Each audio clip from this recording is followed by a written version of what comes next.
Welcome to SuperCrowd Chicago, live in person at Columbia College Chicago and streaming live internationally on the E360 TV network and across social media. I want to just share a couple of thoughts in conclusion. First and most importantly, I need to thank Chandan. Chandan Saha is my colleague. He's based in Dhaka, Bangladesh. So what I want you to know is that it is 3:51 in the morning in Dhaka, and Chandan has been at the helm here, managing camera angles and overlays and all kinds of stuff. And for being on television, it's been a low-tech solution enabled entirely by a great human being. So. Chandan, thank you very, very much. I know Chandan is here and is listening. So Chandan, we love and appreciate you. I want to thank everyone who participated.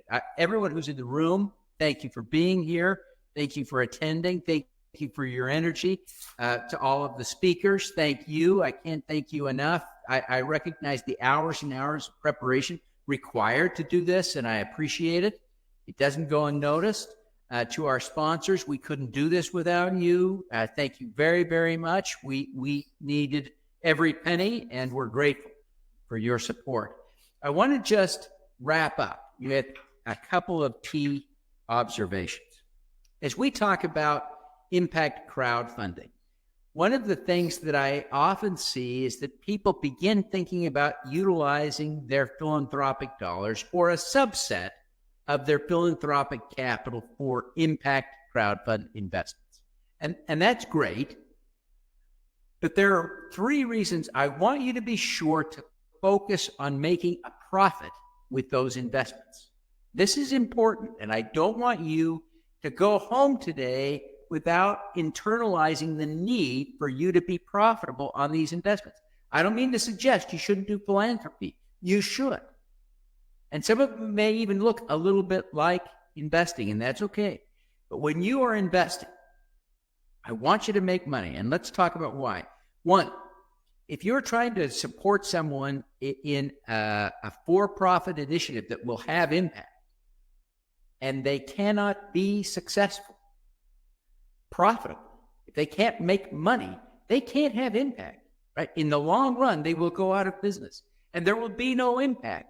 You won't really have helped them. You won't really have helped solve the problem you wanted to address. They have to be profitable. So you've got to start there looking at, can they be profitable? And then obviously, can you, right? Does the deal make sense economically? Second, I want you to think about recycling, right? If you are investing capital in something that is going to return you more capital, right? Then you can deploy more capital for impact. Your impact grows. Your impact becomes, in effect, unlimited, infinite. Think about that. If you are giving your money away and it doesn't come back to you because you made bad investments, your impact is limited and finite and small. So you want to make sure that your impact investments have an investment return, a financial return. Third is the allocation. And this came to me latest as I was analyzing this problem, but I think it is the most important. Almost all of us have a portfolio of investments. Most of us have, and it varies. Some of you maybe $10,000. Some of you maybe $10 million. I'm somewhere in between, but all of us probably have a little portfolio of investments. If we are investing for profit over here and ignoring impact, and then we have this little tiny portfolio that we're playing with, relatively speaking, tiny, whatever that is in your house, that you're doing the impact with, while the real money's over here, right? What I want you to see is that if you're making money with your impact, you can reallocate capital, right? Wall Street can be moved to Main Street, where it has a much bigger impact. All of these reasons. And with that, I'm going to follow up with a couple of details here. And I want to be careful not to offend any of my friends in the room, but there are a couple of things I have to say. Right now on King's Crowd, there are 243 offerings with a minimum investment below $151. Most of us could afford to make an investment of that minimum level in any of those. Now, some of you, I don't treat $100 lightly. It's a big deal for me to invest $100. I spend some time on it. I spend some thought on it. I talk to Gail about it. I get her permission. There's a whole rigmarole, right? There's due diligence going on.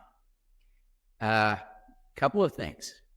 There are at the website, crowdfunding site, SMBX. So the URL is thesmbx.com. You can invest just $10.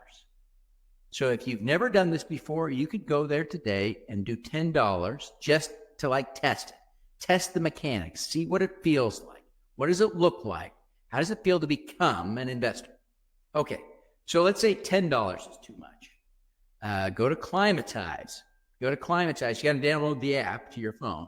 But on Climatize, you can invest $5. So with your first investment could be $5. So whether you are a $151 investor, or you're a $100 investor, or you're a $10 investor, or you're a $5 investor, I want you to do this. I want you to promise you will make an investment today. It takes 10 minutes to make your first investment. I want you to raise your hand if you will commit right now to invest at least $5 today. Will you do that? Will you do that at home? If you're watching at home in the office on your phone, commit $5, okay? Thank you, everyone. I can't thank you enough for being here. It's been a delightful day for me. I appreciate all of you. And with that, Shannon, I think we can go ahead and turn off the live stream and call it a day.